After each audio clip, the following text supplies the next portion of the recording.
Fine. So yesterday we were discussing about how three-way handshake happens, and I will explain it again to start today's class, and then we will continue to. So there are three parts of a connection. One is three-way handshake to set up the connection, start the connection, then way to close the connection, which also is kind of similar to three-way handshake, but well, it has more complications, okay, as we will see.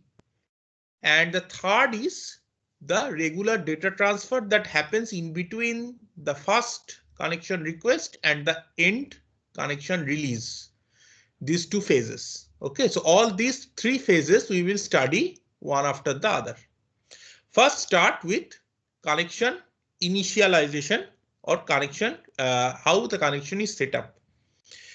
Suppose host 1, which can be any computer, wants to set up a transport layer connection with host 2. It sends a special segment called a connection request segment shown by CR, and it proposes its own initial sequence number for this segment. Every segment will have an identifier sequence number, and host 1 in this case proposes X is its initial sequence number. X may be 0, may not be 0. What is X? We will come to that. Host 2, when it successfully receives the connection request after some interval of time, if it is okay to start the connection, it starts the connection and it sends back a acknowledgement segment called an acknowledgement segment back to host 1. This initial acknowledgement segment does not contain any data, any important data. This is just to acknowledge that yes, I am okay with the connection. In this acknowledgement segment, there are several fields, but two important fields are sequence field and an acknowledgement field. Please try to understand. I think there was some confusion in yesterday's class. Many students were not understanding what is a sequence field. The sequence field is dependent on the party which is sending it. So the sequence field is sender specific, whereas the acknowledgement field is recipient specific. Okay, so when host 2 sends the acknowledgement segment, host 2 is the sender, so it proposes its initial sequence number Y, which is going to be the next segment number. So in this chapter, we will interchange between these two conventions, that current sequence number and next sequence number. Here mostly next sequence number is used, so let us consider next sequence number. TCP uses next expected sequence number as the acknowledgement field, and in this acknowledgement pack segment, it is saying that I will start my sequence number starting at Y. Again, how did host 2 decide that Y is its starting sequence number? We will come to that. There is an algorithm for this or scheme for this. And it says that I am okay with your initial sequence number X. This is very important. This thing was not there earlier in the schemes that we were simple schemes we were seeing, and we are proposing that all of them have some problem, that there can be an old segment, how to identify an old segment, etc., etc. This additional field of acknowledging that I am okay with your proposed sequence number helps to solve all these problems. Finally, host 1, when it receives the acknowledgement segment, it knows that host 2 is ready to now accept data. It starts sending data. So the first data segment it sends as it had proposed at starting sequence number X. The first data segment also has a sequence number X, and in the same data segment it kind of, what should I say, it superimposes or piggybacks an acknowledgement field saying that I am okay with your starting sequence number Y by saying that the next data segment you send me will have sequence number Y. I'm expecting a data segment with sequence number Y from you next. This is the meaning of this data segment values. So when host 2 successfully receives this data segment, if it sends its first data segment after this, then it sends a data segment, okay, where the sequence number will be Y, because now host 2 becomes the sender. And the acknowledgement number will contain the expected segment number next from host 1, which is X plus 1. So next data segment that host 2 sends will be kind of this. Let me just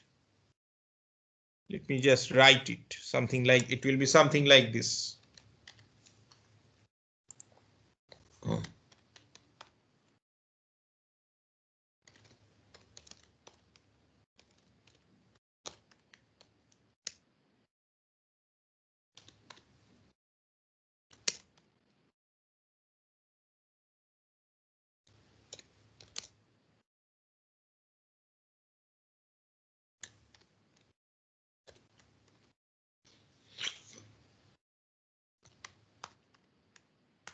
Don't get confused by acknowledgement field and acknowledgement segment. These two are different concepts.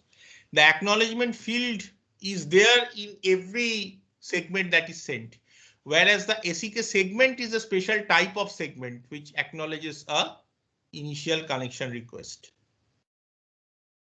Okay, so this will be kind of the last data segment of the first data segment that H2 will send to H1. Great. Now let's see how does this scheme help to solve problems, old duplicate problems. When there are old duplicates of the same packets roaming about in the network between host 1 and host 2 somewhere, and they suddenly arrive at the one of the hosts, does it confuse that host or the other host? Does it create any problem? Suppose the connection request segment old duplicate means connection request segment had earlier already been received by host 2, but again from somewhere it crops up a copy of that and reaches host 2. The question is, will a new connection starts? That is not yet certain because host 2 does not know. But host 2, what it does is because host 2 does not remember everything about host 1 sequence number. This is something that you have to understand. The receiver does not remember everything about the other host sequence number except only the current running connection. If there is a live connection between these two hosts, it knows what is the next expected segment number. But otherwise, why is host 1 proposing to start a connection with sequence number X? Host 2 has no idea. However, when it receives a connection request later on, by that time probably the old connection has closed down, okay, which had initially which had CR sequence equal to X, this kind of a thing. That has already closed down, but again it receives the old duplicate. It says, okay, fine, I don't know, maybe here is starting a new connection. So it sends back an acknowledgement packet as usual, proposing its own sequence number. Now suddenly, when host 1 receives this acknowledgement packet with its acknowledgement field set to X, host 1 gets alert. Host 1 says, well, I have not proposed anything in the recent past to start a connection with host 2 with initial sequence number X. Then why is host 2 acknowledging something with X value? That must be an old packet that was roaming about in the network, which has confused host 2. So I will not start a connection, and it sends a reject packet back to host 2 saying, no, don't start this connection. So this half open connection between host 1 and host 2, which host 2 had opened at this point, this was a half open connection because the other party had not yet opened the connection, right? for successful data transfer. This connection, after it receives, host 2 receives the reject packet, it closes down. Okay. Now please understand what helped host 1 in recognizing this erroneous condition was the presence of this ACK equal to X field. Host 1 did not know anything about the error condition by noticing the sequence equal to Y field, because that is host 2's field. Host 2 can propose anything, any starting sequence number. That host 1 has no control over that. But what host 1 has control is its own current sequence number and its own state of live connections with other hosts. That it knows. That whether in the recent past it has proposed a new connection with sequence number X. When it finds no, it has not proposed, but still something is coming back, it sends a reject packet. Okay. Now here, both second is connection request and acknowledgement, both are delayed duplicates. So it's, well, I shouldn't say acknowledgement, but say connection request and acknowledgement means acknowledgement field of and data packet. Okay, that is an old duplicate basically. So again, as usual, connection request is an old duplicate. This thing is sent. Now after some time, another data packet with sequence number X. Okay. But acknowledgement number different Z reaches host 2. Okay. Then what does host 2 understand? Host 2 understands that, well, see, sequence number X is possible because just now I had sent an acknowledgement packet saying that I am okay with your initial sequence number X. Okay, so sequence number X is possible from host 1. But why the hell is some packet coming to me from host 1 with acknowledgement equal to Z? Host 1 should have acknowledged Y because I proposed Y. Recently, I have just proposed Y. Why is it proposing Z? That means something must be wrong with this data packet. And it does not accept this data packet and closes the connection. That has not been shown in this diagram, but that is basically what happens. In the meantime, when the acknowledgement request reaches host 1, okay, host 1 also does not get fooled because of the previous situation. Okay, host 1 says, why suddenly I am getting an acknowledgement equal to X acknowledgement segment from host 2? I have not proposed anything recently to host 2, a new connection with acknowledgement equal to X. That means this must be a response to an old duplicate by host 2. So it sends an explicit reject packet to host 2 saying this is the reject packet corresponding to your proposed initial segment Y. I am responding to your message and I am rejecting the connection. We will not start the connection. So both parties basically kind of, host 2 need not close the connection right. It need not close the connection at this point. It doesn't actually close the connection right now at this point, but it does not accept the data packet. If it closes the connection, that might be problematic because there might be other data packets also coming in and there might be an old duplicate data packet just roaming about in the network which has reached out of order. So it doesn't close the connection, but it does not accept the data packet. It is possible that you will reject a data packet without closing a connection. That is possible. Okay, we'll see in TCP it will happen all the time. No, I mean, we'll see very soon actually. Okay, but after receiving the explicit reject message, in this case, it will close the connection, saying that, well, other party is rejecting to start the connection.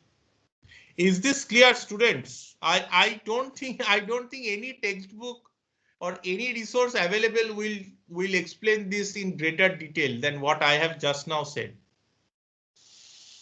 Did you understand what I told? Any confusion? Please clear your confusion because I know these are slightly difficult topics. Anybody has any question? You will get used to, you will get a feel of it as you go along, okay?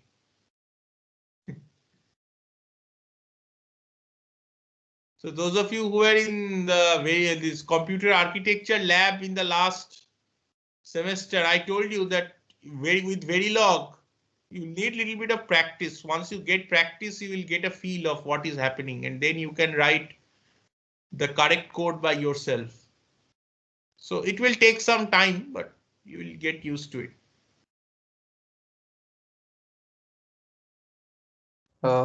Excuse me, sir. Yes. So, sir, if like host 2 is not willing to send data, like it is a one-way connection kind of thing, then how the diagram will be proceed? Like host 1 is only sending the data. Yeah, I that is mean, okay. So the data arrows will be only from host 1. In this case, data arrows will be only from host 1. Host 2 will send back data. It will also send back something which will look like data type segments, but actually the data type segment, the data fields will be empty, but it will contain the sequence number and acknowledgement number fields. Actually, later on, you will find that the data type segments are the most generic segments. Okay. So those segments basically host 2 will send back. It will acknowledge every successfully received data packet, even if it does not have to send any data back to host 1, it will acknowledge that I have received something from you. That's the way TCP works. That's the way TCP ensures that in spite of having an unreliable layer below it, TCP itself is reliable. The transport layer itself is reliable. Again, go back to this diagram. Okay. The diagram of what transport layer services promise to provide and what it has below it. Okay. The below layer is datagram delivery. In the network layer, it is unreliable. But TCP has made these great promises: reliable data delivery, ordered packet delivery, etc. To keep this promise, it must acknowledge every successfully received packet back to the sender. So that makes TCP slightly slow, but very soon we will find situations how to make it faster. So in this case, it will send back something like a data segment with the data field empty. That is possible, but with the other fields filled in. There are lots of fields in a TCP segment. When we study TCP later on, we will find there are many fields. Okay, does that answer your query? yes, sir. Thank you, sir. Vijit? Okay, fine. Now, or how does this magical numbers X, Y, etc. are chosen? Okay, so what Tomlinson proposed is something called self-clocking. It is actually used, a version of it is used in TCP. I shouldn't say exactly this is used in TCP, but similar thing is used in TCP. So self-clocking says that generate sequence number based on clock tick values. What is a clock tick? Okay, clock tick is kind of your system clock, how whatever way you want to discretize your measurement of time. It can be second, it can be your system clock, it can be in terms of amount of time that you decide to be the inter-packet transmission duration, that is one clock tick, whatever. Okay.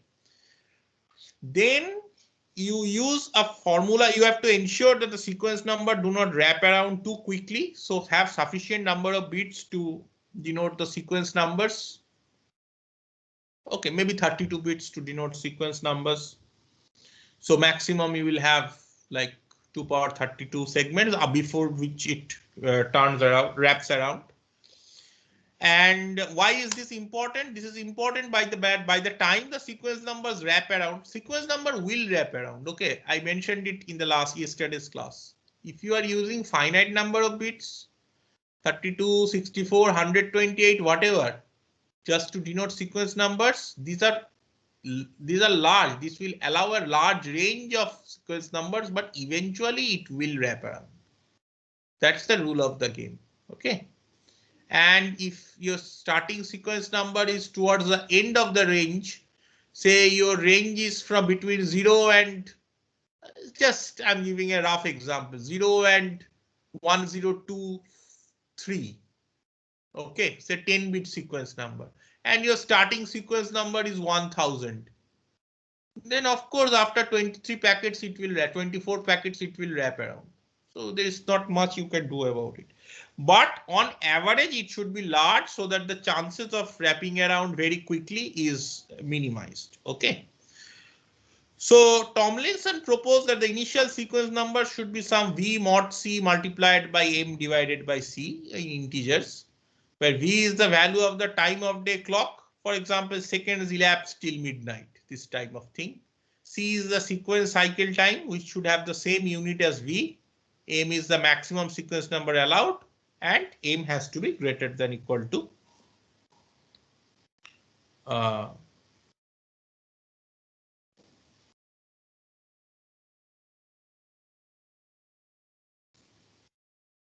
yeah.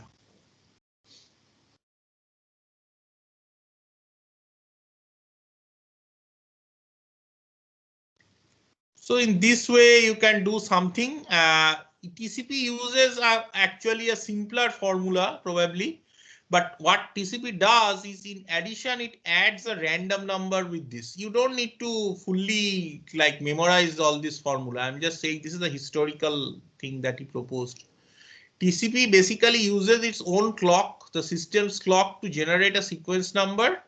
Okay, using some sort of a scheme, and it adds a random value to it. That's an additional thing that TCP does to further randomize the starting sequence number. Okay, because one server will maybe our one party might start multiple connections in very short duration with different parties. So all of these new connections will require new segment numbers. Okay.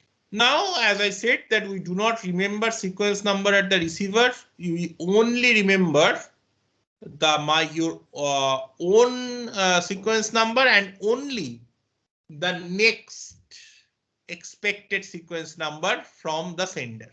That is the other party. That is the only thing that you remember. No history of what sequence numbers the other sender had used, all these things, nothing is required. This scheme works under a very important assumption, which is not stated on this slide. I will state it. The assumption is that even if your system crashes, the system clock is working. Unless that happens, please remember that yesterday we were studying schemes that some system crashed and then again it woke up with certain values. It needed to decide, okay, that these are safe starting values, either from a very high value or from a very low value, depending on the danger zone of which is defined by the expected packet lifetime. How will it know what is a safe starting value? It has to know what was the last value at which the system crashed. Okay, either a very high value or a very low value. These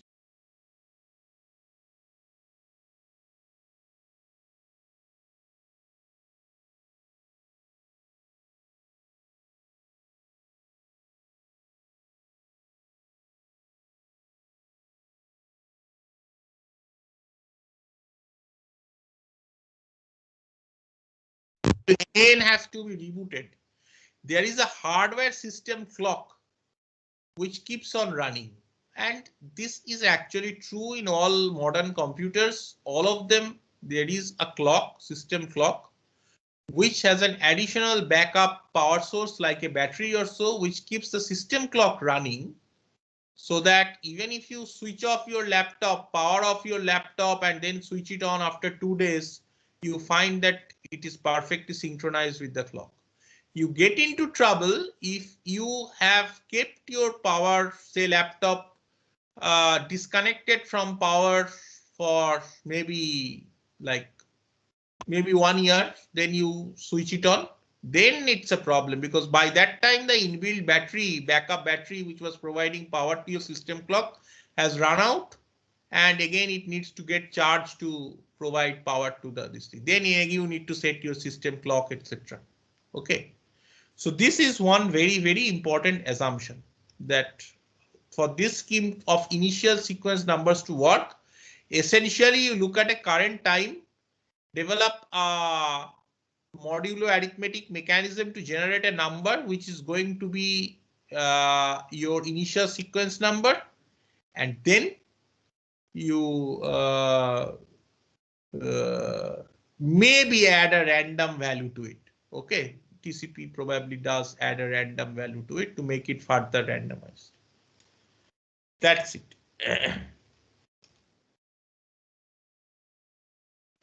Now let's come to connection release.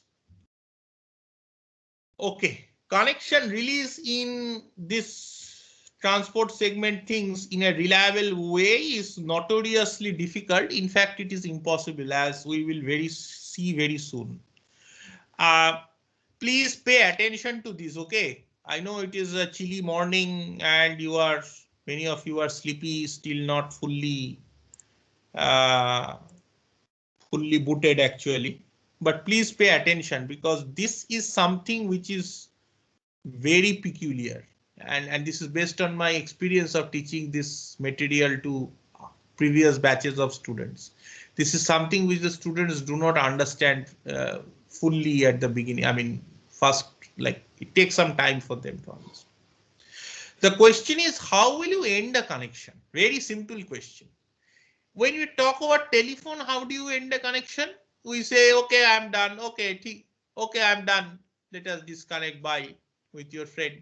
Then you at your own pleasure disconnect, and your friend at your own pleasure disconnect. It is completely asymmetric release. Means nobody has any coordination about the exact time at which each will disconnect. There can be even more drastic situations where your friend might disconnect at any point of the call without telling you anything. So these are all situations of asymmetric release.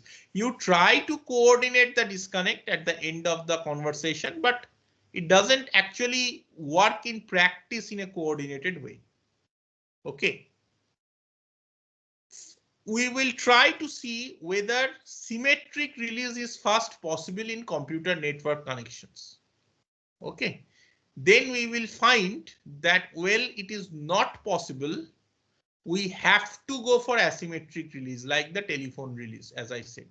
Why? That is the next few slides will explain. That why is this unfortunate situation that a very elegant handshaking to end a connection does not work. Okay, so please pay attention. How do you know when to finish? Well, firstly, one way is each process knows how much data they will send. One process sends the data, other process sends the data, complete data has been sent and complete data has been received. It knows there is no need for the connection any further, and they disconnect. Both sides disconnect their side of the connection. Both parties disconnect. This is an ideal situation. No computer network works like this in practice. Nobody knows how much data is going to come from the other side, from either side, from host 1 to host 2 or from host 2 to host 1. Nobody knows. So of this scheme that each process has a fixed amount of data, that doesn't work. Now let's see if we treat the connection as two separate unidirectional connections, okay, and each will be released separately. That is what it actually it must happen. That's the way it happens. Symmetric release, whether it works. What is symmetric release? Host 1 says, I am done. Are you done? Host 2 says, I am done too. Goodbye. So perfect coordination, and each side disconnects. Very nice. This is kind of the nice telephonic disconnection. Okay. Each side independently disconnects, but before that they say goodbye to each other. Now let's see whether it works in a computer network. To understand this, we have to draw an analogy to something called a two-army problem. This is a very famous synchronization problem.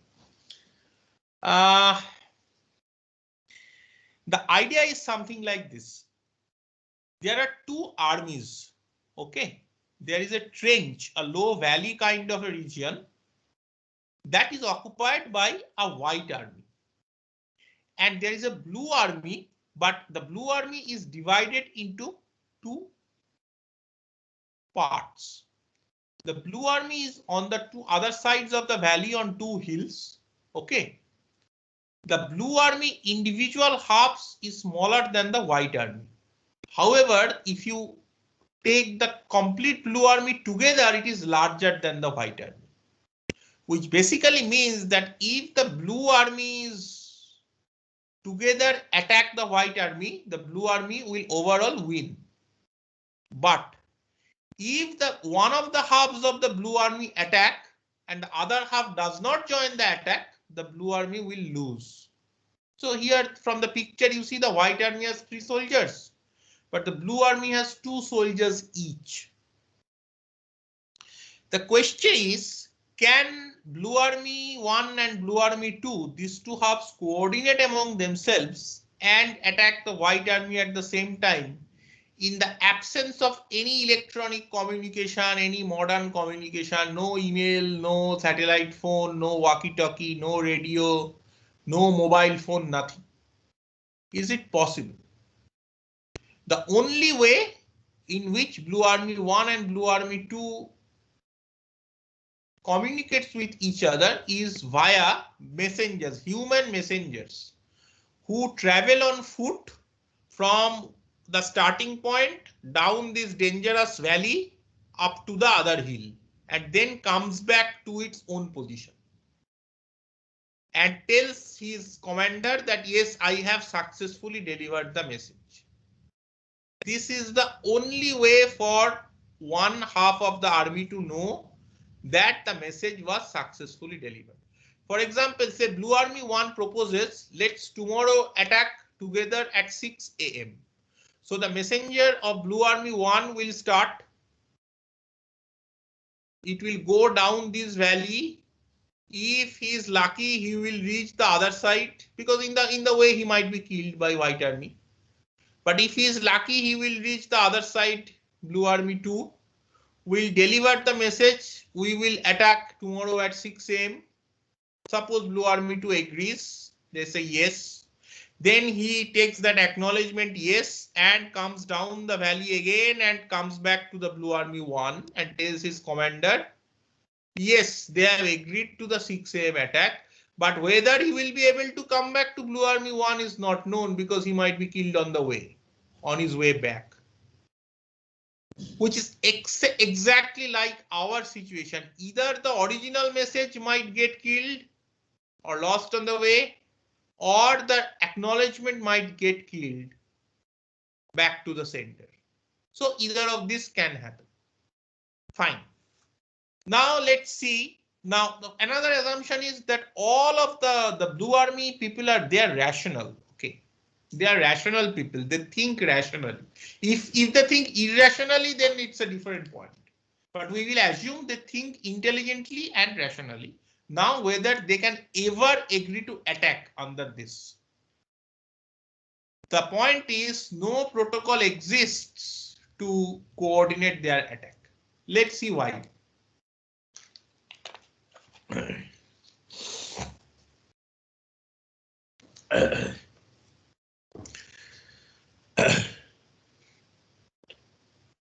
Suppose the messenger goes, delivers his message successfully, and again comes down the valley and reaches the other side.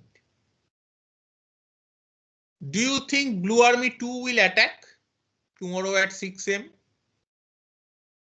By the way, the two Blue Army halves cannot know whether the messenger reached the other side successfully.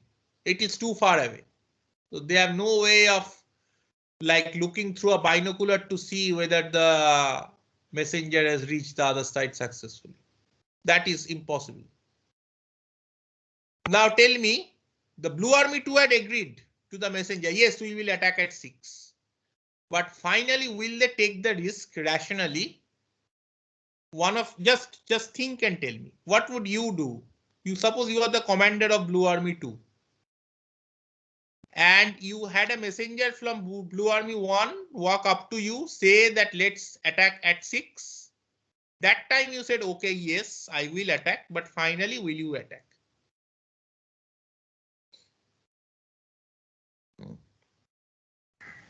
No, sir, because the Blue Army 2 does not have the confirmation that their confirmation reached Blue Army 1.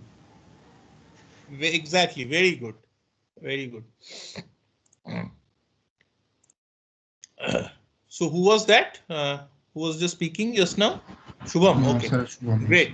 So Shubham has the right answer. What he's saying is that Blue Army 2 does not have any confirmation that when they said yes and this guy started going back to his original army, whether he successfully reached his original army, because there is no further acknowledgement to acknowledgement. There is an acknowledgement from Blue Army 2, but whether that acknowledgement reached Blue Army 1, they don't know. And Blue Army 2 knows that without the acknowledgement successfully reaching Blue Army 1, Blue Army 1 will not attack at 6 in the morning tomorrow. So it will be risky for them to attack at 6 in the morning tomorrow. So they will not attack. Now, what about Blue Army 1? Suppose this messenger is lucky and it does come back to Blue Army 1 successfully, saying that yes, Blue Army 2 have agreed, we will attack at 6 AM tomorrow. Suppose one of you is a commander of Blue Army 1 now. Will you take the risk of attacking? What do you think? Is it risky? Or will you actually go ahead and attack? Because you have received, this time you have received the acknowledgement successfully.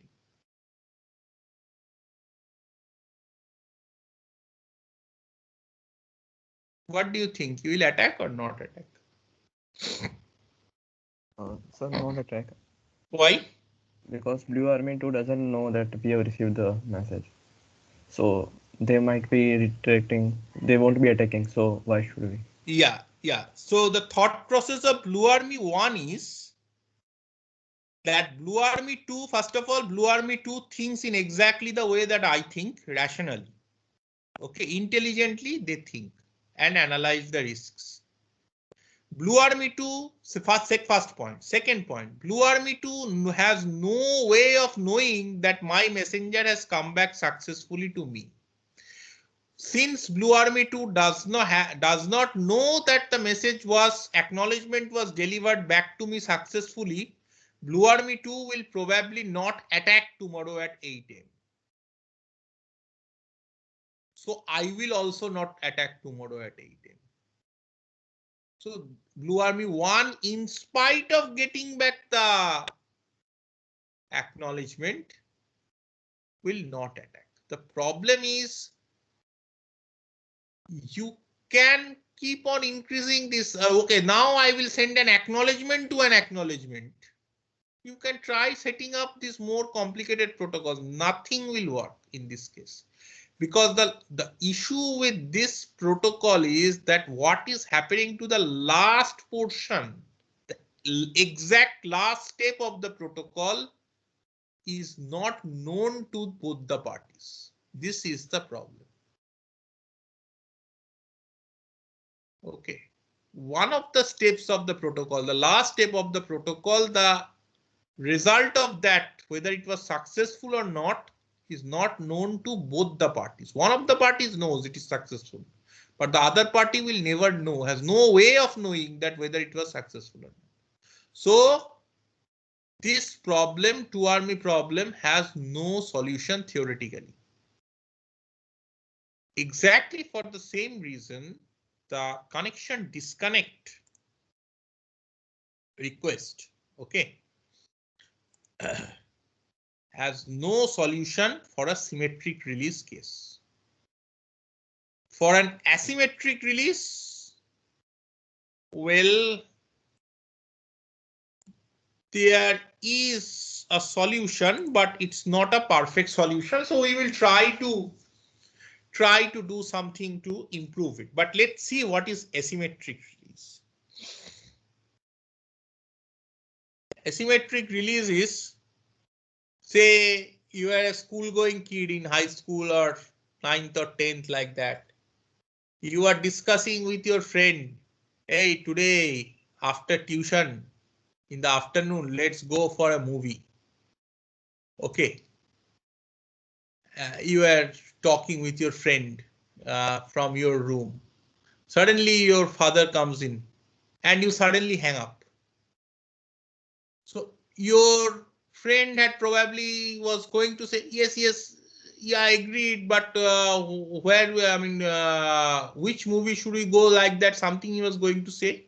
But because you suddenly hung up, the data was lost. The information was lost. So this is asymmetric connection release and very, very, very abrupt, which led to data loss. So let's see what is connection release. Okay. So the asymmetric connection release is something like this, that host 2 was receiving data. Suddenly host 2 decides it will no longer receive data, and it just sends a single disconnect request packet segment, special segment, and hangs up. And if there was data on the way from host 1 about which host 2 does not really know that whether there are further data coming in, those data will probably arrive at host 2, but it will not be accepted because host 2 does not accept data after a disconnect request if it is that abrupt.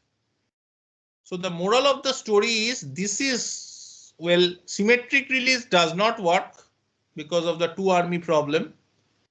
Asymmetric release in this way is too abrupt. This is too much. I mean, this is very aggressive. So something has to be done. We will try to do some handshaking and let's see what happens.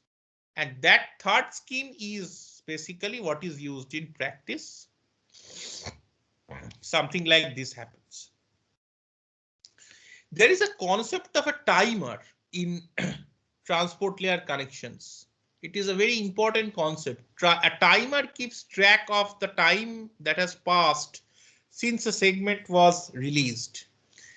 If the segment lifetime within this time it should come back, this estimate is, say, 30 seconds. If it does not come back within 30 seconds, the timer is initialized to 30 seconds and it counts down. For every segment, there is a timer. Okay, every segment. Okay, so of course, for every segment, it cannot be a hardware timer. So some software mechanism of timing. I mean, keeping the time. Now, if the packet does not come back or an acknowledgement to it does not come back within 30 seconds. So 30 seconds is said to be the round trip time. Round trip time means I start from one host, I go to a destination and acknowledgement to it comes back. This total time. So round trip. Say that is 30 seconds. If the counter counts down to 0 within 30 seconds, nothing happens. Then again it resends the packet. It again reinitializes the connection to 30 seconds and resends the packet. So this timer is used all the time in TCP, as we will see very soon in the data sending portion also. Okay. Now, disconnect request. Suppose host 1 wants to actively disconnect a current connection. So host 1 sends a disconnect request packet, DR packet, to host 2. Okay, notice that this time there can be some data in the last segment, but need not be. So just a disconnect request packet. Host 2, when it receives the packet, it sees that, okay, no problem if I release the connection. It also sends a disconnect request packet. And both the times when these disconnect request packets are sent by either party, okay, they start a timer. Okay. Now, in the first case that we are studying, the timer did not elapse. But before that, the response to it, one disconnect request has another disconnect request acknowledgement or another disconnect request, whatever you want to call this second packet. So before the timer had ended, it had got a message from the other side saying that, okay, it's okay to disconnect the connection. So it sends an acknowledgement saying that, yes, I have acknowledged your response to my disconnect request packet through your disconnect request packet. And it sends the acknowledgement and releases the connection, and host 2 also, after releasing this acknowledgement, releases the connection. So this acknowledgement tells host 2 that host 1 had received its disconnect request packet. So everything is perfect. This is what we want. Not everything is perfect because host 1 does not know that this ACK reached host 2 perfectly. Host 1 does not have any way of knowing. So it just trusts in God and says that, well, maybe this acknowledgement will reach host 2 perfectly. So after sending this, it probably waits for further some small time and then disconnects. So this is an kind of an asymmetric release, right? Because this part has the final this thing has no solution. You will not get anything further from host 2. Acknowledgement to acknowledgement will not come, as we have discussed. So this is the first case. This is what actually happens. So not very elegant solution. Well, yes, but what to do? The problem is that host 2, sometimes if this acknowledgement does not reach it ever, host 2 might kind of remain with a kind of a half open connection, basically. If it waits forever, that I will only disconnect after I receive this acknowledgement.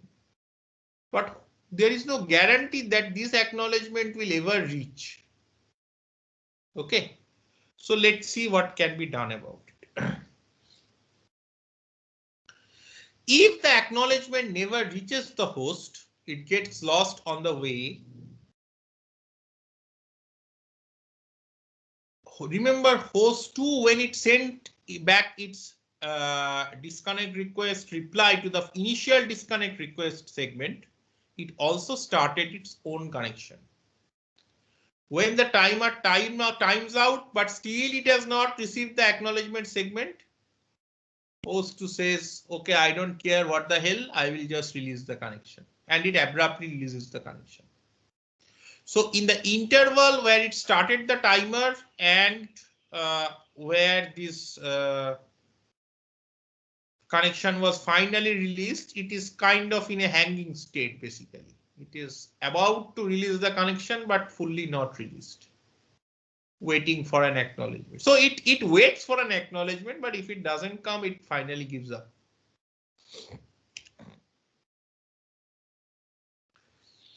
Now, if the response, so this case was acknowledgement, final acknowledgement was lost, then suppose the response to the initial disconnect request, which is another disconnect request acknowledgement, that is lost. Okay. If that is lost, the host 1 times out for its first disconnect request segment, and again resends the disconnect request segment and again starts the timer.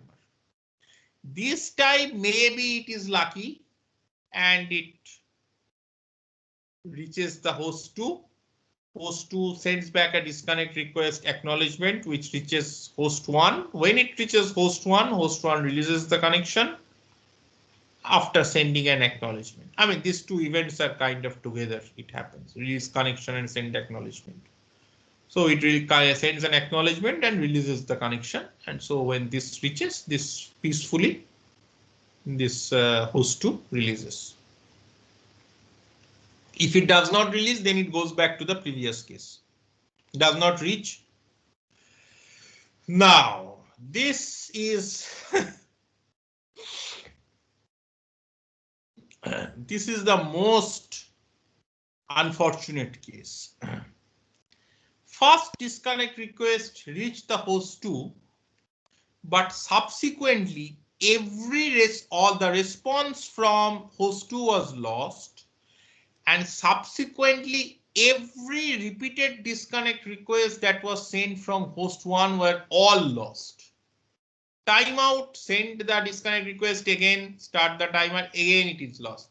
Timeout, again send the disconnect request. So my point is that this timeout and send DR, this thing keeps on repeating until it reaches gets a disconnect request response from host 2.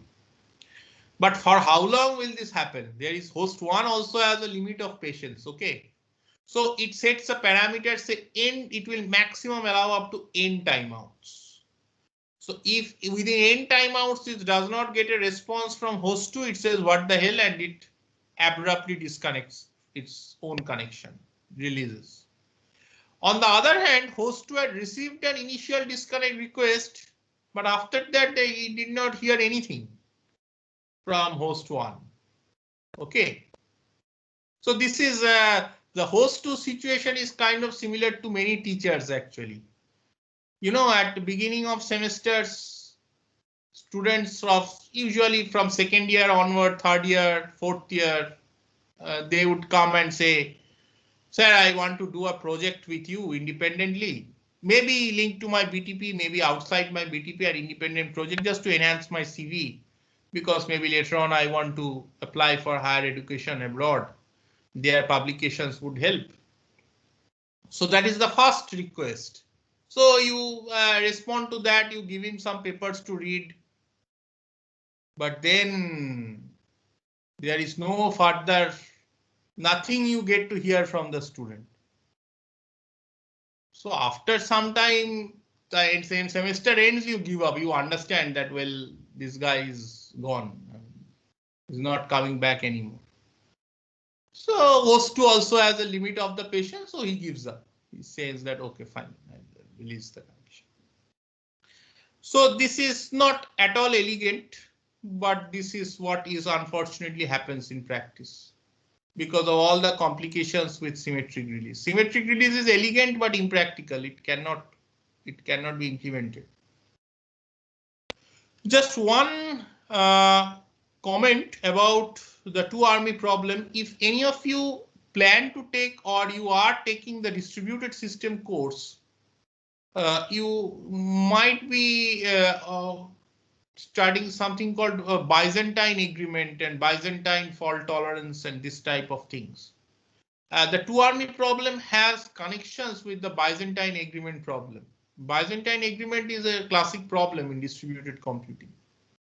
So the idea is something like this, that if there are several parties computing some value and some of them intentionally provide misinformation about the value.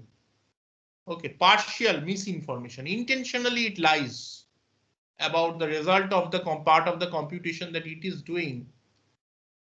Still whether the value can be correctly computed or not. So the results show that up to a certain limit on the number of layers, it can still be correctly computed. Okay, or consensus can still be reached about what is the correct value.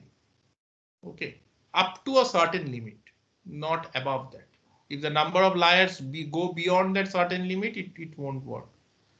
So this has got connections with Byzantine agreement. So maybe if you take distributed systems, or maybe you are taking, you will study this.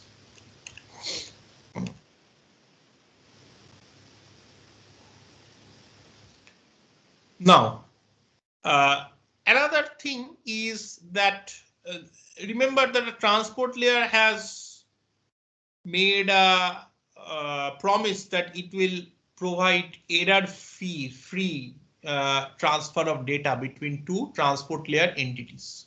By the way, before I move to this, any questions about connection release? Students, anybody has any question? Because after this error control and flow control slide, we will move to the data flow, the third case. So we have covered connection setup and connection release. We will now go to the main part, which is about transfer of data between the parties, how that happens and what are the protocols. Any question before that? Sir? Yes. Sir, the n value for multiple timeouts, is it fixed by the kernel?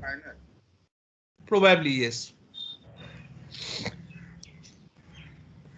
I do not know whether it can be fixed by the user, whether there are API calls. I'll need to check. But possibility is some default value is used by the kernel, and maybe when you write your application, maybe you can overwrite it for your session. But whether it can be done globally for all future connections, I'm not sure. Maybe not. But for one session, maybe it can be overwritten using some API function calls. Again, I'm not sure about that. You have to check the manual. But usually these kind of things are said by the kernel. Yes. Any other question? Sir, during connection establishment, what if the acknowledgement is lost in the way in response to connection request? What will happen then? Connection release or establishment? Establishment. Okay, yeah, tell me. So the middle acknowledgement is lost Yes. in the way. So what will happen? Host 2 will not know that the acknowledgement is lost, so it will not send it again. It And will host 1 send the CR again. CR sequence X again. Host 1 after timeout will send it again. Okay. Timeout mechanism has not been shown here, but that will also be here in this case also. Good question. So in the connection establishment, we have not shown any timeout mechanism, but that will be there for connection establishment also. So I think the question is that suppose this acknowledgement, first acknowledgement to the CR segment is lost from host 2. What will be host 1's action? Well, it will again request the CR segment. And host 2 will send back exactly the same ACK segment. Why? Because data transfer has still not started. Its expected value for the next segment from host 1 is still X. Because it has not received any data till now. It will just resend the same acknowledgement after it receives the same CR segment. It will note down that this is a CR segment is a repetition of the first CR segment, but that's okay. The CR segment cannot cause any harm to host 2 because there is an alive connection with host 1 whose starting sequence number is X. Host 2 will not treat this as a new connection request. It will treat this as a repetition of the current connection request. It will understand that this has happened because host 1 has probably not received its acknowledgement, so it will resend the acknowledgement. So more examples of this will be apparent as we go along the course. Okay, you will see more and more examples of some packets failing to reach the other side and then acknowledgements also failing to reach the other side, and what is the action taken. So once you go through these examples for the data transfer phase of this connection, it will be clear to you. Sir? Yes. Sir, if in the case of old duplicate CR packet reaching host 2, if there is already an active connection between host 1 and host 2, like host 2 probably expects. host 2 probably expects a data packet with sequence field Z That's okay. from Yeah, host exactly. But if it requires another CR packet, that will not cause any harm. 1. So CR will it packet. close the active connection which is going on? No, it will not close the active connection. Why should it close? Okay, Why it has to be so scared to close the active connection? I mean, why does it need to treat the situation to be dangerous? See, it was closing active connections. For example, host 1 was closing active. Here there was no active connection, but it was sending a reject packet to host 2 saying I will not start an active connection because it was receiving some acknowledgement field X for which it has no record, no recent record. It is not expecting any packet from host 2 where the ACK field should have X. Host 1 also understands what host 2 is sending. So when host 1 receives an ACK segment with the ACK field set to X and it knows that in the recent past it has not proposed anything to host 2 about using X as the initial sequence value, it knows that this acknowledgement is probably either a delayed acknowledgement that was there for some old connection, or it has come because host 2 has got confused because of a delayed old duplicate. So it rejects the connection. But in the previous situation, if is your question like if host 2 receives another CR sequence equal to X, another thing exactly similar to the first one, what will be host 2's action? Is that your question? Yes, sir. Like before host 1 and host 2 release their connection, if host 2 gets another CR packet with sequence is equal to Z, then what will happen? Nothing will happen. It will just ignore the segment. But it will send an acknowledgement. It will send exactly the this acknowledgement arrow, whatever structure is shown here, back to host 1. Saying that I had just now received a segment and I acknowledge I have received my next. It does not mind in repeating its answer to the same thing. Just that it will not start a new connection. It will not simultaneously start two connections with the same initial sequence number with host 1. That is impossible. Then how will you differentiate between these two?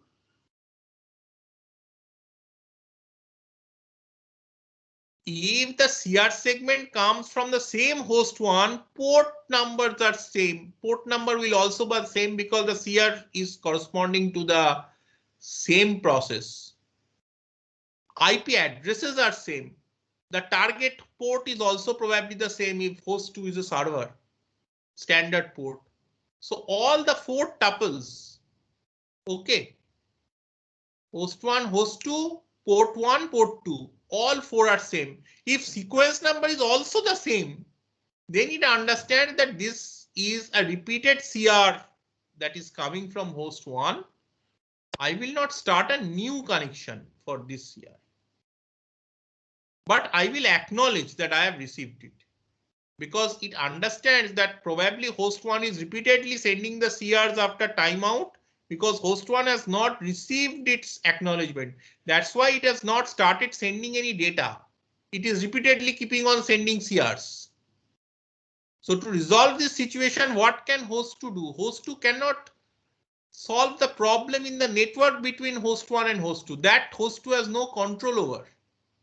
Maximum host 2 what can do is it can help host 1 by sending a correct acknowledgement packet with a correct acknowledgement number. That's what it will do. It will again send back this acknowledgement packet and maybe this time it will reach host 1. And this time after host 1 receives it, the connection will be initialized on both the sides. And then host 1 will start sending the data. Do you understand now? Yes, sir. Repeated packets, the way if you are using this scheme, repeated packets usually do not cause any harm. Repeated packets are ignored, but an acknowledgement is sent to it. Okay.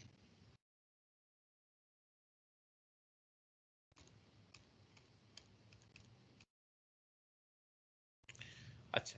Now, transport layer has made a promise to application layer that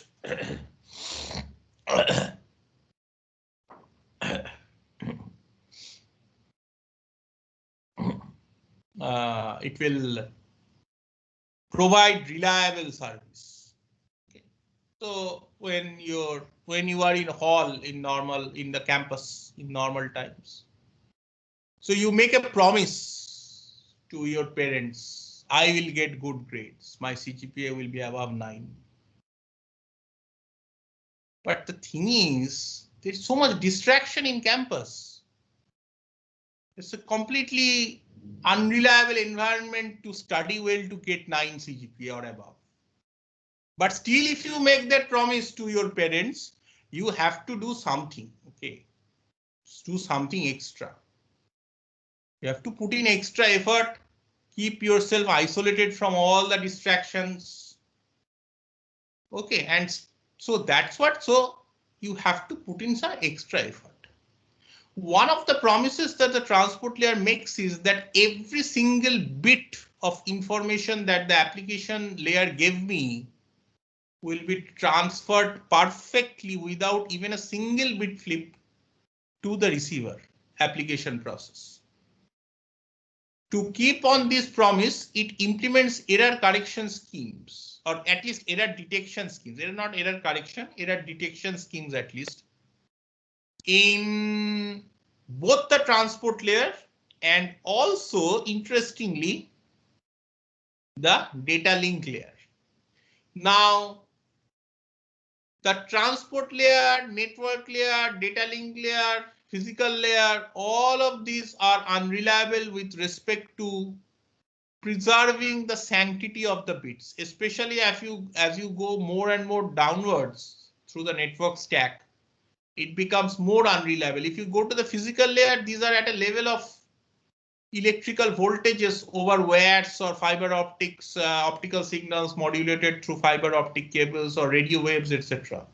In case of a Wi-Fi type connection, etc. This can be easily corrupted. Okay, I mean, electrical noise or electromagnetic noise is available all around. There is no way to shield it, and this can corrupt your bits.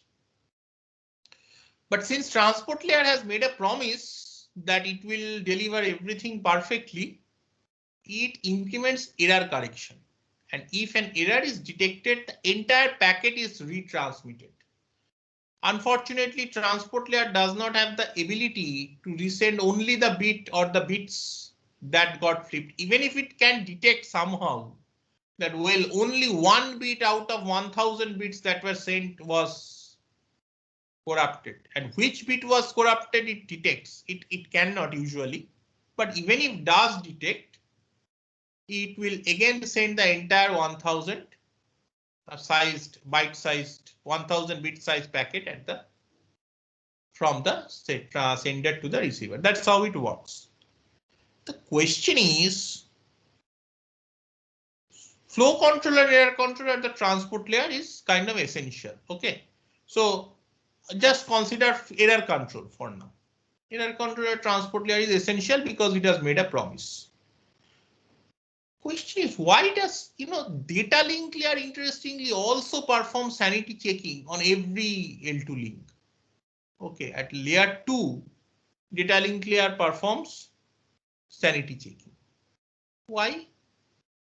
Isn't it repetition of efforts?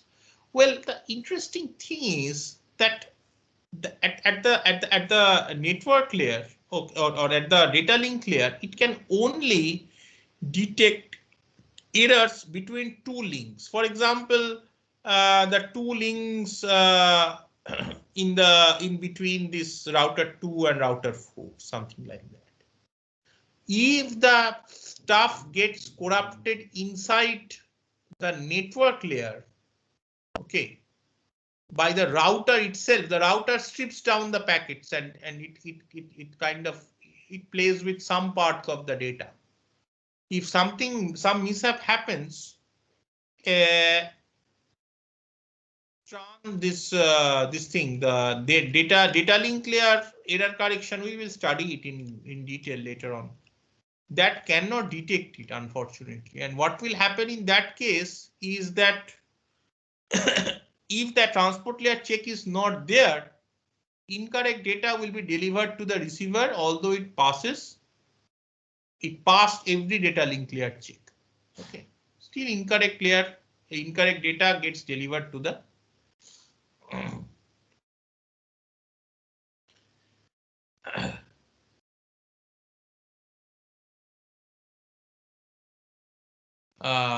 it has passed the L2 layer checks, but then if there is no transport layer, so the point is that, as I said, transport layer, because it has made some special promise, it has to take some responsibility. Only data link layer checking cannot solve this problem. Okay, but now can only transport layer checking solve this problem? Well, that also is kind of wastage of effort if some problem happens in in the lower layers, L2 and L3 basically. Okay, in that case, finally it will reach the transport layer with, suppose there is no L2 layer check. It reaches the transport layer and there it is detected there is some problem. Again, it has to kind of resend the transport layer stuff from the initial till the end. So a lot of time was spent from sending the data from the beginning till the end. And this is wastage of time and wastage of computational effort also. Okay, because in between the routers process these packets, etc., which turned out to be completely useless. So this thing was kind of discussed in a paper, very influential paper called End-to-End Arguments in System Design from MIT. Anyways, that's a historical thing. We will study both the schemes, the data link layer schemes and the transport layer schemes later on. The two schemes are slightly different, so we will study them later on. Now comes the third phase of any connection, the most important phase, which is the actual data transfer between the sender and the receiver. In the analysis that we will show, the diagrams that we will show now, we will show diagrams of the form that is now visible on the slide, where you have basically one-sided connections, means only one side sends the data and only one side sends, and the receiver only sends acknowledgements, does not send any data. This is not the case in practice. The receiver also sends the data. In fact, it piggybacks the acknowledgements on the data that it sends. So together it sends data and acknowledgement later on. Okay, so suppose connection has been set up between sender and receiver, everything by three-way handshake, which we have studied. Now, actual business of sending data. Okay, sender first sends some data to receiver. Receiver sends acknowledgement. Then, as long as it takes to receive the acknowledgement, sender does not do anything. It waits till the acknowledgement reaches it to one frame that has been sent. Then it sends the next frame or next segment. I mean, it should have been segment probably. Okay. Then again, that is acknowledged. Then it sends the next segment. So something like this. If it does not receive the acknowledgement within a stipulated amount of time, the timer times out. The timer starts as soon as one frame has been sent. The timer timeouts and the frame is resent again. Okay. So this is the situation in a perfect channel, and this is the true situation in a practical noisy channel. Okay. The frames now, there can be only one outstanding frame in the connection between A and B. What is an outstanding frame? Outstanding frame means frame which is kind of on the way from A to B, which has not yet been delivered completely to B. So frame 0, say the initial sequence number is 0. It could have been anything, but 0 is given to make it easier to understand. Say sequence number is 0, then it receives acknowledgement 0. Then it sends frame 1, receives acknowledgement 1. Then sends frame 0. And again sequence number, I mean, it could have been again frame 0 also. It's not a problem. Okay, so now suppose at some stage when frame 0 is being sent, it loses on the way. And in that case, it resends frame 0 after some time. Again, acknowledgement 0 comes back. Frame 1 is say sent. Acknowledgement 1 is coming back. Okay. But if the acknowledgement gets lost on the way, A thinks that the sender thinks that, well, maybe B has not received the packet. Okay. So it resends frame 1. The bottom part of this figure, please try to understand carefully. Please. This is very important for the topics that we are going to study later on today and in the next class. The bottom part is an interesting situation where the acknowledgement has been lost, but frame 1 has been successfully delivered to B. Now, since the acknowledgement has been lost and A does not, sender does not receive the acknowledgement to it, sender does not know what is what happened. By the way, in these diagrams, the numbers, acknowledgement numbers correspond to the frame that was received, not the next expected frame. So don't get confused. So this is a different, you can note down if you want that this is slide number 38. Here the acknowledgement number numbering scheme is for the frame that has been received, not the expected frame business like we studied in previously. This is fine. That's okay. Not a problem. So now if frame 1 is received, acknowledgement 1 will come. But acknowledgement 1 gets lost in the way.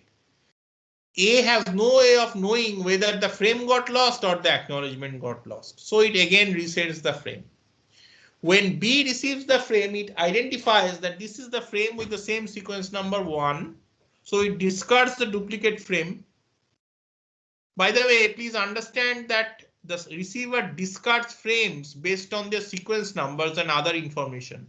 They do not check the frame information byte by byte and compare it with previous frame to see whether it is a duplicate frame. Please, that doesn't happen. Okay, please understand that. Now, when B discards the duplicate frame, but it sends an acknowledgement 1. Can you explain what was the need of sending back this acknowledgement? It discarded the frame, it did not accept it. Why did it still send back this acknowledgement? What was the need? It will understand that A did not receive its previously sent acknowledgement 1. So it will not be sending the next frame, like frame 2, until it receives. Yes. So what will be the, so if yes, you are on the right track of answer. So what if B does not send an acknowledgement for a frame that is a duplicate because it has discarded the duplicate? Suppose B does not send the acknowledgement, what is its impact on A? That is my question. It will keep sending the frame 1 again and again after every time. Yes, very good. So if acknowledgement 1 is not sent at all by B for a duplicate frame, A still has no way of understanding what happened with frame 1 because it is not hearing anything from B suddenly. Again, it times out for frame 1, again it resends frame 1. Again, it keeps on resending frame 1, another frame 1 it receives, this time also B discards, but it keeps quiet. Then A will get stuck forever on frame 1. And after repeated n times retransmission of a frame, maybe it will give up like it was giving up during disconnect phase. It will finally say, oh, suddenly it seems B has gone down. So I will not, no point continuing with this connection anymore. But that's bad because B is alive. So this is the reason why even if frames are discarded at the receiver, it is acknowledged at the receiver by sending back to the sender some acknowledgement. It helps the sender to understand that it is okay to send the next frame. Now, how many frames or segments can be outstanding in this scheme, students?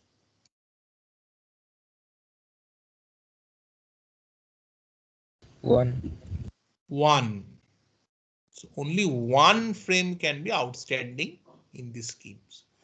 How many bits are required to number the frames in this scheme? So one. One, because the sequence numbers, it's basically the same sequence number kind of. Well, you call it, I mean, two different sequence numbers probably, but 0 and 1, 1 bit is sufficient. Okay. Just to differentiate the next frame for the two consecutive frames has to be differentiated. For that, you need two different sequence numbers, so 0 and 1 with only one outstanding scheme per connection. This scheme is called the stop and wait protocol. And any general communication system where every message that is either successfully delivered now or has been successfully delivered earlier is acknowledged explicitly is called an automatic repeat requests protocol or ARQ. So the stop and wait protocol is an ARQ protocol. We will also study other ARQs. All the protocols we are going to study for TCP-like systems are ARQ. Okay. But ARQ is a class of protocols where it is acknowledged, first of all. Secondly, automatic repeat. Why does this name comes? Automatic repeat comes from the timeout and retransmission features. If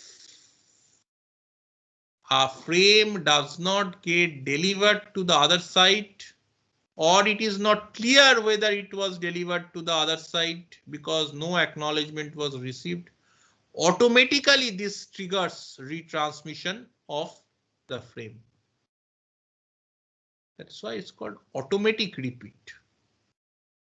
Request means somebody would have explicitly requested send me a frame, but no, there is no need to explicitly request because automatically a frame which has not been acknowledged for a long time will be resent.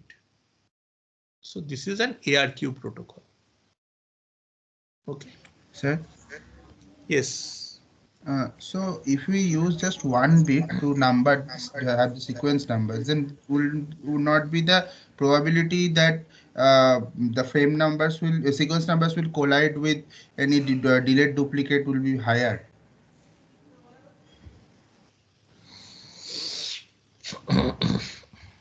Yes.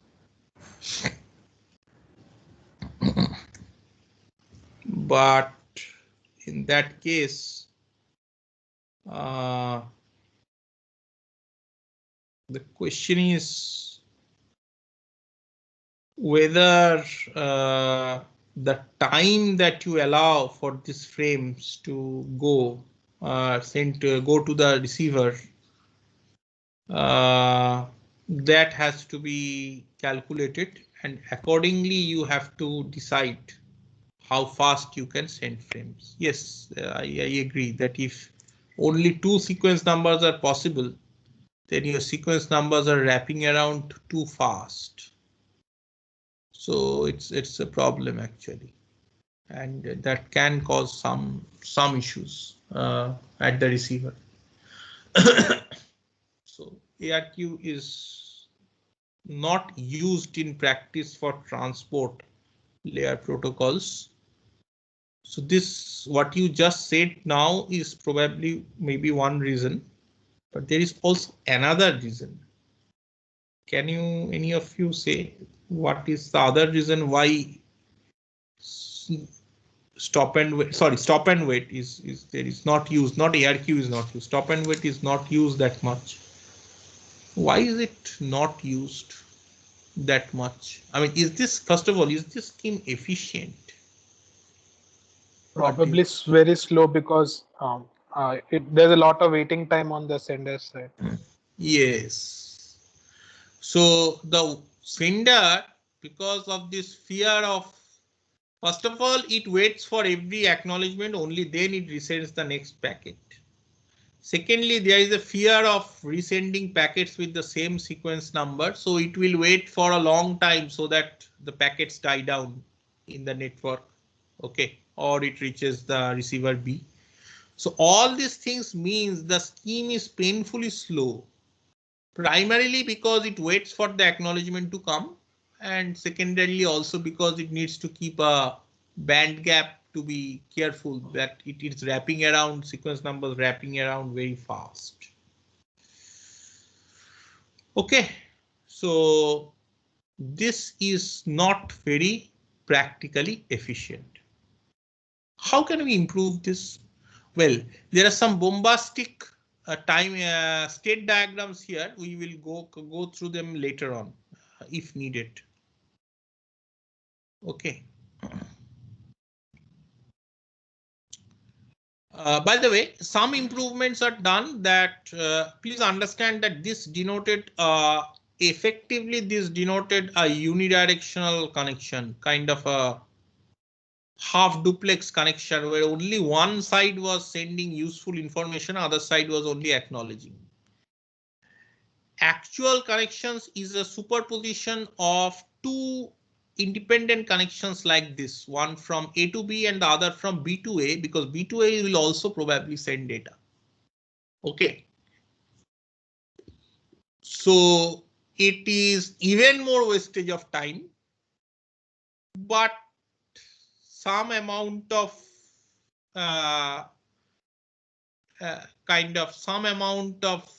savings are made by superposing the acknowledgements or piggybacking the acknowledgements of either side on the data they are sending. So the acknowledgement that will be sent from B to A will be piggybacked on the data that will be sent from B to A, and acknowledgement that will be sent from A to B, which is not shown here because no data here, no data flows from B to A. That will be piggybacked finally on the data which flows from A to B. Okay, intentionally these diagrams have been kept simple because this is the first time you are studying this. But in practice, this will be bidirectional. Okay, so please keep that in mind. So this is not very acceptable. What to do? Well, see, in computer science, especially systems is funny business. Okay, there are not too many new grand ideas. There's very few grand ideas which work in different contexts.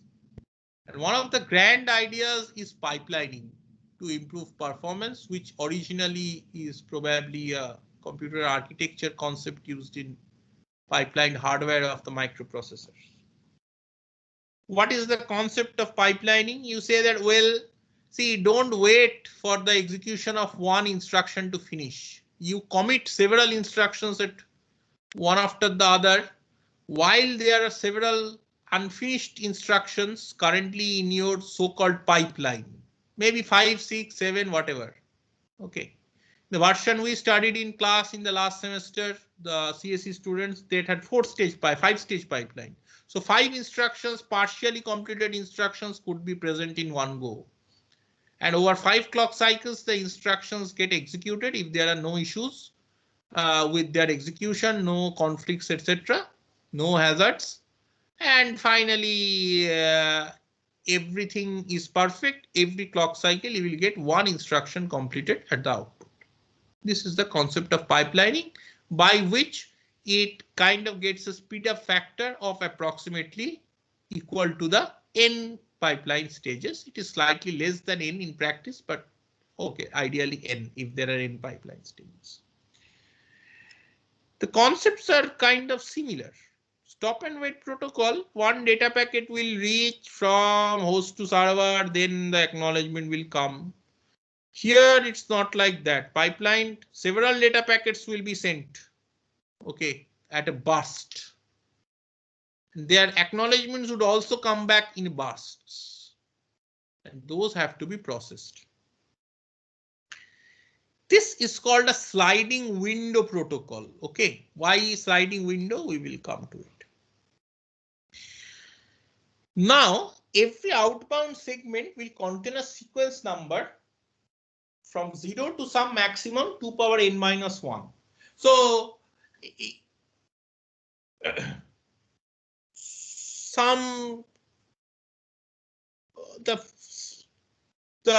the kind of the example that we will study, the value of n will be really small, like n equal to 3, like that.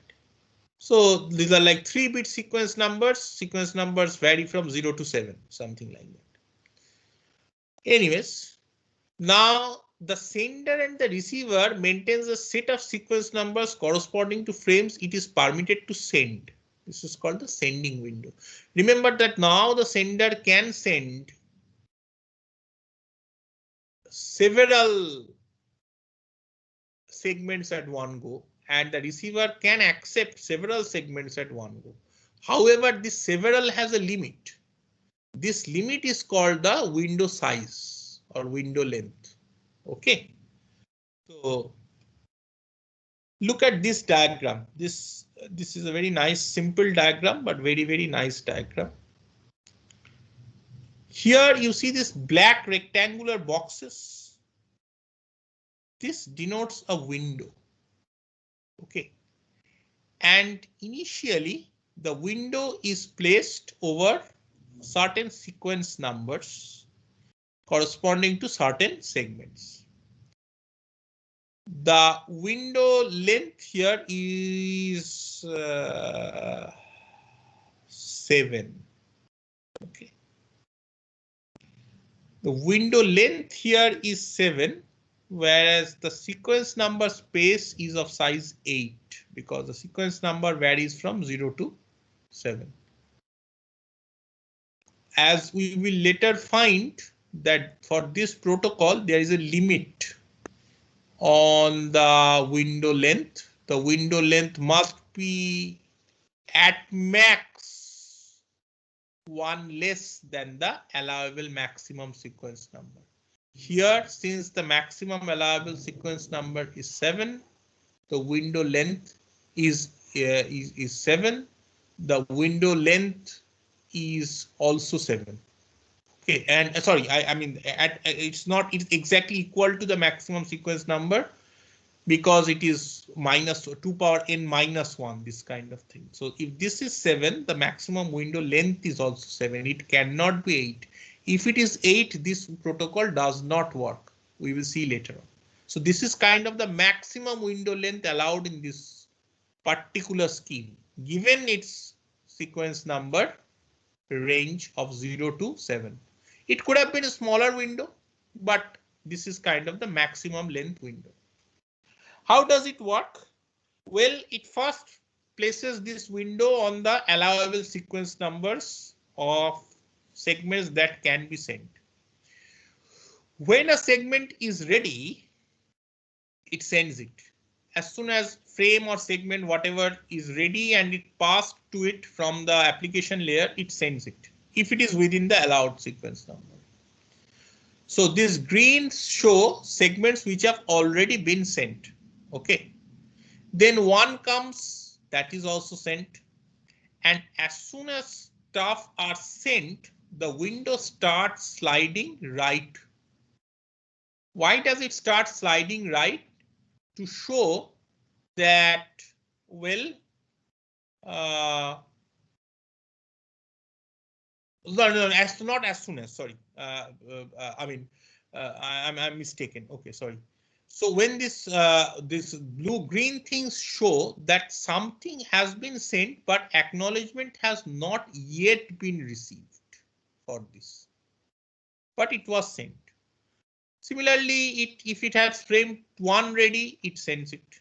When it has frame 2 ready, it sends it. When it has frame 3 ready, it sends it, etc., etc. But in the meantime, after frame 2 has been sent, it has received acknowledgement for frame 0. When it receives acknowledgement for frame 0, the sender says my business with frame 0 is over, and it slides the windows one position to the right, and 0 goes out of the window. Now the segments number that are possible to be sent in the window are 1, 2, 3, 4, 5, 6, and 7. Earlier 7 was outside the window. But still the total number of things in the window is also 7. That has not changed. Of this, 1 and 2 has been sent but not yet been acknowledged. 3, 4, 5 if needed can be sent. So when 3 is available, it sends it. But once 3 is available, it receives acknowledgement for frame number 1. So it slides this window one further to the right. So now the window spans 2, 3, 4, 5, 6, 7, and 0. 0 has come back because sequence numbers will wrap around, right? It's a 3-bit sequence number system. So it will come wrap around after 7, which is expected. Fine. Finally, when 4 is ready, it sends 4, and 2, 3, 4 go to an unacknowledged state. So now it has to remember the starting position of the sequence number of the window, the length of the window, those segments in the window which have been sent and not yet been acknowledged, and those segments in the window which are ready to be sent when available. Okay. Now let's look at the receiver, receiving window. In the receiving window, when it gets 0, it collects it. Okay. When it gets 1, it collects it. Receiving window also has the same window size. The window size actually can be proposed by the sender, I think. Later on, I think TCP will study. These window lengths can be proposed by the party which starts the connection, saying that let us have this window length. So this window length is not a constant parameter. It can change actually over time. Okay. The sequence number space is not a parameter that can change. There is a limit. Okay. TCP segment formats will define that limit. Later on we'll find. But I think the window length can be changed. That can be proposed by one party to the other, and the other party, if it agrees, it will also use similar window length. Now, in this, I don't think that it is necessary that the window length should be exactly the same at either party, but usually they are the same. Okay. So when it gets 0. It fills up its frame. When it gets 1, it fills up the frame. Once it has sent the acknowledgement for frame 0, receiver says I'm done with my business for frame 0. I will now increase right shift my window. 0 will now go out of the window and it will occupy this position. Then 3 comes. Then it sends out the acknowledgement for 1. Then it gets rid of 1 also. Then 3 comes. 3 goes and sits in the window, but 1 goes out of the window because its business is over. then 4 comes, etc. Now this window will keep on. Why is this 2, 3, 4 in green? What does they show? Yeah, please, one of you. The acknowledgement has not been Yeah, sent. acknowledgement has not yet been sent. Okay. So once the acknowledgement is sent, the window can move to the right. Now there is also a little complication with the receiving side window. The receiving side window is basically a buffer. Okay. It denotes part of a buffer which is storing some frames which are going to be passed over to the application layer. Okay. If the buffer gets filled up, then that might create some problem in right shifting the receiving side window, but we will see that later. I think buffer is not there in today's class. Buffering issues we'll find later. So this is kind of the picture. Is this clear, students? Any question? Sir, in this case, what about the packets if they are lost? For example, if the first acknowledgement that X0 is lost. Yes. So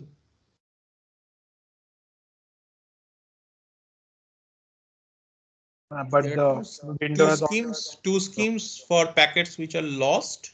We will study them in the next week's class because those are complicated schemes. There are two schemes called selective repeat and go back in. Why they have those names and what are the details we will study in the next class. This is the sliding window for 3-bit sequence number. This diagram is not that good actually. This is from Tannenbaum. You can ignore it. But essentially this shows a circular pattern of sequence numbers because sequence numbers wrap around like a clock-like diagram. And it shows sender and receiver of what is happening. That will initially, so this sliding window is of size 1 with 3-bit sequence numbers. Okay. This is size 1 sliding window, remember. So only one packet can be sent and received. Sliding window consists of only one packet, but the sequence number is up to 7. Okay, initially is this after the first frame has been sent, 0 is outstanding, and then when 0 is received, it goes to 1. It is expecting 1, and then again after the first frame has been sent, after the first frame has been received is C. So after first frame has been received, receiver window then goes to 1. And then after the acknowledgement to 1 has been received, the sender now moves to 1. This long arrow, long clock hand is basically showing what is going to.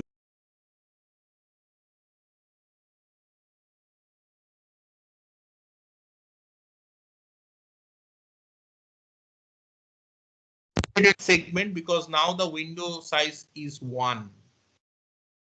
Only one segment can be sent out and only one segment can be received. Does this remind you of any other scheme which we studied just few minutes back?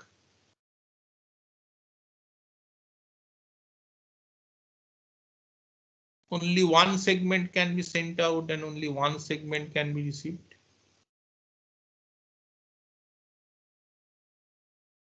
Stop and wait.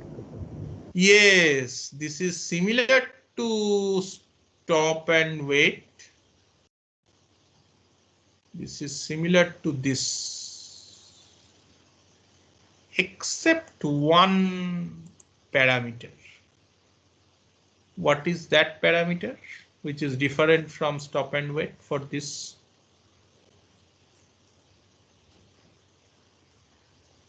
Sequence numbers are not 0 and 1. They can be more Right. than that. So stop and wait is a sliding window protocol with window size 1 and 1-bit sequence number. Okay. So basically you can say that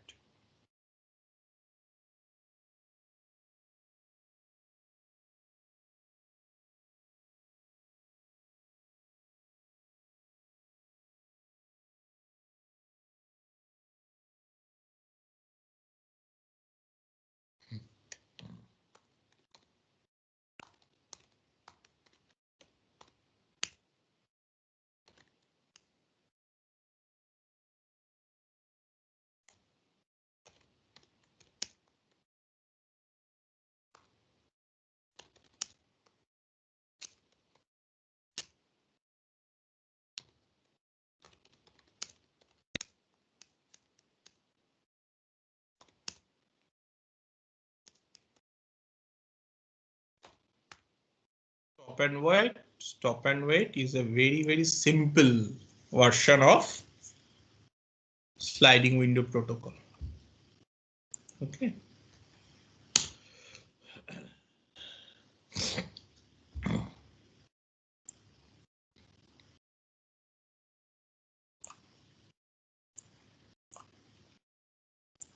Good. So you understand. Very good. So next day we will continue from what happens to sliding window protocols in noisy channels. Okay. There are two schemes, as I said, selective repeat and go back in, and we'll continue to study from there. Thank you. I'm stopping the recording now.